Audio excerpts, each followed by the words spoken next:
여러분 안녕하십니까? 11월 26일 목요일 뉴스투데이 강원입니다. 내년 강원도 육아 기본수당이 월 30만 원에서 40만 원으로 인상됩니다. 그런데 코로나19로 강원도 부채가 역대 최대인 6천억 원대로 늘어나는 상황에서 900억 원이 넘는 예산이 들어가는 이 수당 인상이 합당한지 실효성을 놓고 논란이 가시지 않고 있습니다. 허주희 기자가 취재했습니다. 강원도가 육아 기본수당을 지급한 건 지난해부터입니다. 내년부터 2년간 월 30만 원에서 40만 원으로 10만 원을 인상합니다. 지급 대상은 생후 48개월까지입니다. 대상 아동은 2만 4천 명 정도. 필요한 예산은 도비와 시군비를 합쳐 연간 976억 원이 들 것으로 예상됩니다. 강원도는 육아 기본수당이 출생률 감소폭을 줄이는 효과가 있다고 판단하고 있습니다. 하지만 육아 기본수당 인상을 두고 반대 의견도 만만치 않습니다. 효과가 불확실한 상황에서 재정 부담이 너무 크다는 겁니다. 실제로 도내 6개 시군은 재정 부담을 이유로 육아 기본수당 재원 분담에 반대하고 있습니다. 또 찾아가는 산부인과 등 지원이 절실한 다른 복지사업 예산을 줄이면서까지 수당 인상을 추진하다 보니 도의 예산 심사에서도 반대가 이어졌습니다. 인건비의 성격에 관련된 예산조차도 축소되면서 많은 저항이 발생한 것 같습니다. 이거에 대한 충분한 준비 없이 예산서가 나왔다는 것에 대해서 좀 유감스럽고요. 일시적인 수당 인상보다는 저출산 문제 전반에 대한 정책부터 수립해야 한다는 쓴소리도 나왔습니다. 애를 낳을 수 있는 환경 조성에 그 예산을 활용할 수 있다 그러면은 육아수당을 지급하지 않아도 출생률은 높아진다고 생각을 해요. 강원도는 월 70만 원은 지급해야 효과가 클 것이라는 입장을 거듭 밝혔습니다. 금액이 컸다면은 사실 효과가 더 많이 났으라고 생각하는데 그 부분에 제가 이제 안타깝게 생각합니다. 밤늦게까지 반대 의견이 이어졌지만 여당 의원이 다수인 상황에서 육아 기본수당 인상안은 상임위 문턱을 넘었습니다. 야당과 시민사회단체는 반대했던 도 의원들이 또다시 강원도에 손을 들어줬다며 반발하고 있어 다음 줄 예결특위가 또 한 번의 고비가 될 것으로 전망됩니다. MBC 뉴스 허주입니다. 원주 채용박람회가 올해는 코로나19 확산 방지를 위해 온라인과 오프라인을 병행해서 열렸습니다. 감염병 사태가 가져온 경기 침체로 인해 구인과 구직 모두 크게 줄어들면서 고용시장은 차갑게 얼어붙은 모습입니다. 보도에 조성식 기자입니다. 해마다 열리는 원주 채용박람회. 철저한 방역 속에 기업 관계자와 구직자 간의 심층 면접이 진행되고 있습니다. 홍보부스가 빼곡하고 수천 명의 구직자들로 북적이던 예년 모습과는 사뭇 다릅니다. 올해 채용박람회는 대면과 비대면 방식을 합쳐 진행하고 있습니다. 온라인으로 기업 정보를 제공해 맞춤형 일자리를 확인하고 지원하도록 하며 서류 전형에 통과한 인원에 한해 현장 면접 기회가 주어지는 것입니다. 이번에 23개 기업에서 87명이 면접을 치르며 거리 두기를 위해 3일 동안 나누어 진행합니다. 제한적이긴 하지만 변형된 박람회에 대체로 만족감을 드러내고 있습니다. 방역 부분도 철저하게 잘 되어 있고 미리 또 선별까지 다 되어 있는 상태이기 때문에 필요한 인력에 대해서 좀 정확한 정보를 얻을 수 있는 자리가 아니었나 싶습니다. 마주보고 얘기를 할 수 있으니까 저에 대한 얘기를 솔직하게 더 할 수 있고 비대면으로 하면은 말을 해도 그 느낌이 전달이 안 되니까. 이번 코로나19 사태가 장기화되면서 지역 내 취업 시장도 그 어느 해보다 차갑게 식어 있습니다. 고용노동부 워크넷에 집계된 올해 원주 취업자 수는 850여 명으로 전년에 비해 30% 이상 줄었습니다. 이 중 공공근로 같은 일자리 지원 사업을 제외한 순수 취업자 수는 절반에 불과합니다. 기업들의 경영난이 심해 구인 규모가 전년 대비 40% 이상 감소했고 실업급여 등 정부 지원이 늘면서 구직자들이 아예 취업을 포기하는 사례도 늘었기 때문으로 분석됩니다. 작년부터 그 고용시장은 많이 지금 사정이 좀 악화가 되고 있는 상황이고요. 코로나 사태 때문에 기업체들이 많이 매출이 감소하다 보니까 경영이 좀 악화가 많이 오니까 실질적으로 채용에 대한 수요가 없습니다. 코로나19 확산 우려가 시끌벅적하던 박람회를 썰렁하게 바꿔놓은 것만큼 지역 경제도 더욱 악화시키며 고용시장을 꽁꽁 얼어붙게 만들고 있습니다. MBC 뉴스 조성식입니다. 군소음법 시행에 따라 양구 지역에서 군부대 관련 시설에 대한 소음 측정이 이뤄졌습니다. 하지만 주민들은 군소음법 자체가 피해 지역의 현실과 의견이 무시된 명분 쌓기용이라며 냉담한 반응을 보였습니다. 박민기 기자의 보도입니다.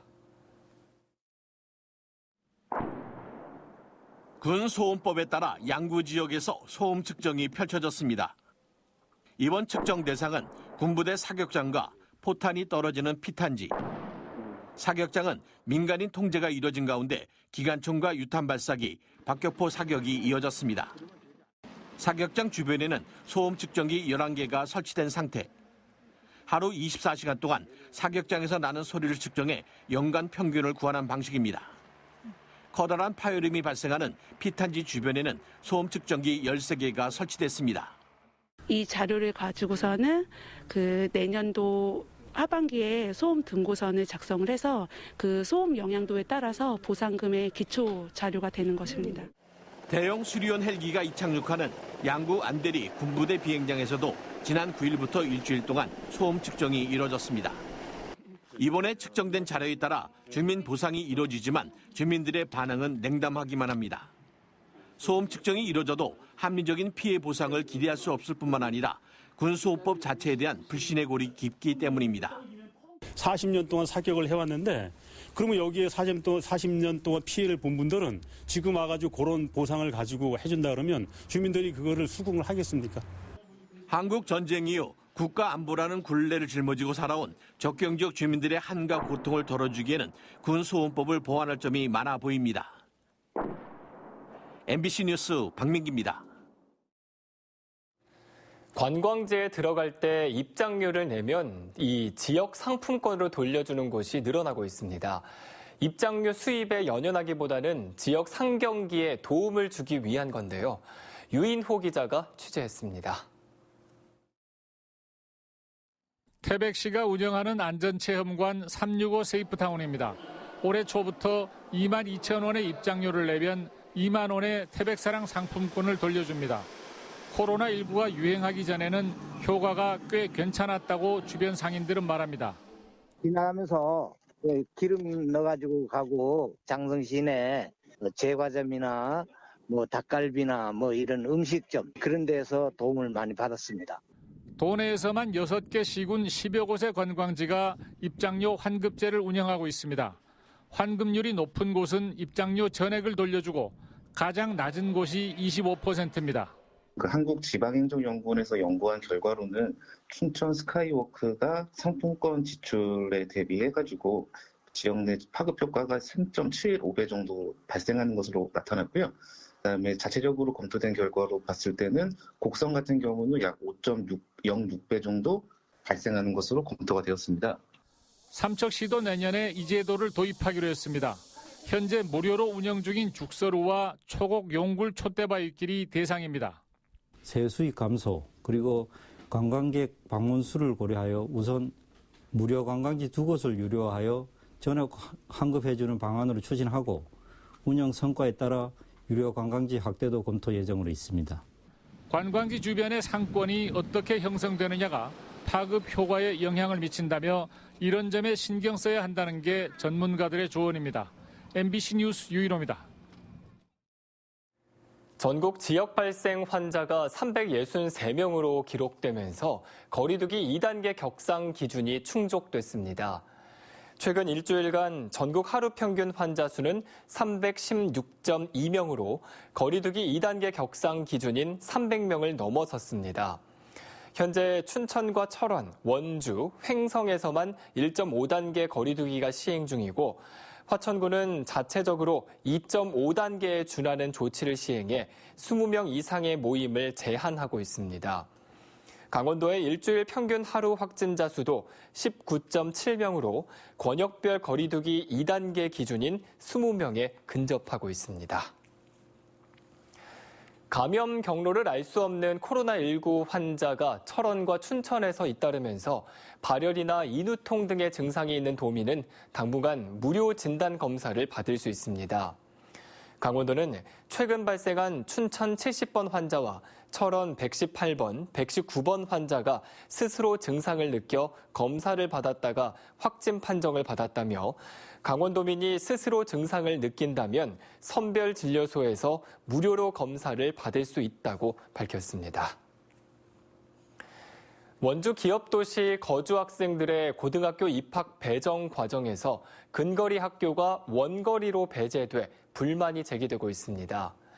학부모들은 강원도교육청의 원거리 배제 시스템에 따라 자가용으로 15분이면 갈 수 있는 학교들이 배정에서 제외된다며 문제를 제기했습니다.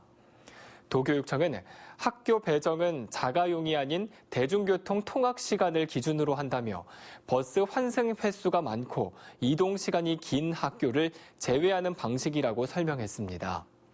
또 원치 않으면 원거리 배제 시스템 적용을 선택하지 않으면 된다고 덧붙였습니다. 강릉시가 소비 진작을 통해 코로나19로 침체된 지역 경제를 살릴 수 있도록 강릉페이의 10% 캐시백 적용 한도액을 상향하기로 했습니다. 강릉시는 다음 달부터 강릉페이 사용액의 10%를 캐시백으로 돌려받을 수 있는 한도 금액을 30만 원에서 100만 원으로 상향한다고 밝혔습니다.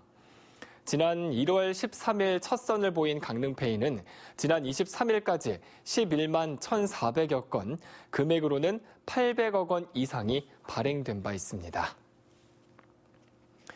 강릉시가 코로나19 확산 예방을 위해 내년 1월 1일 해맞이 행사의 규모를 축소하기로 했습니다.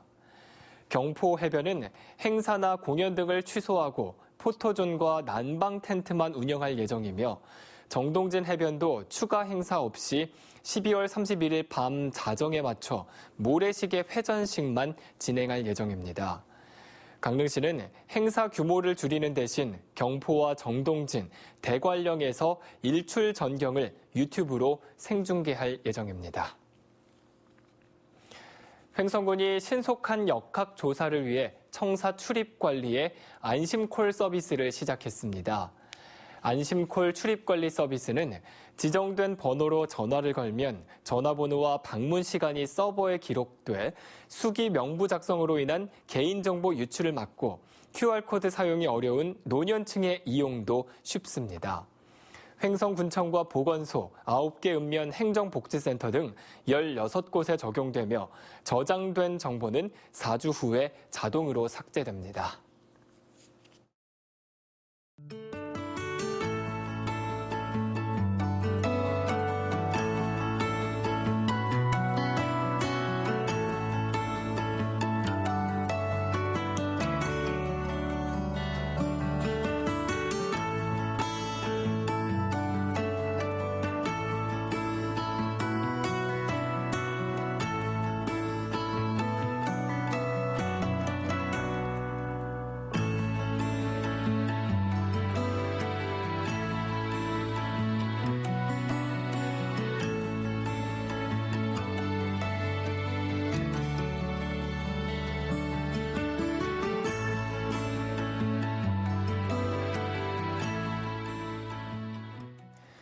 농촌 근로자로 일하면서 마약을 판매하거나 직접 투약한 외국인 5명이 경찰에 검거됐습니다.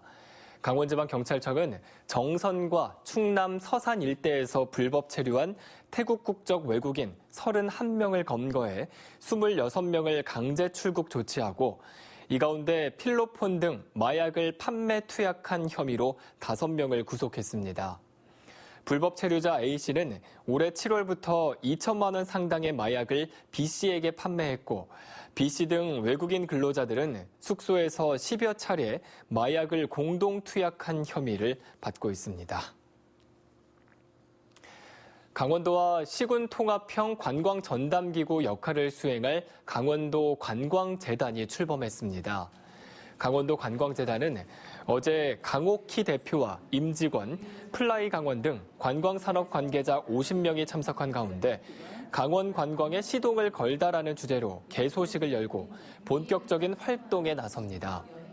강원도 관광재단은 도내 18개 시군과의 공공 관광 콘텐츠 개발과 관광객 유치 등 강원도 관광 관련 업무를 통합하는 역할을 담당하게 됩니다.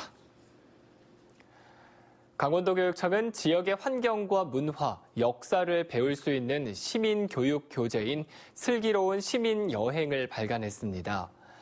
초, 중등교사가 집필한 이번 교재는 도교육청의 민주시민교육 핵심 가치인 민주주의, 인권, 생태, 평화, 다문화, 그리고 문화 다양성을 학생들이 강원도에서 체험 학습을 할 수 있도록 구성했습니다.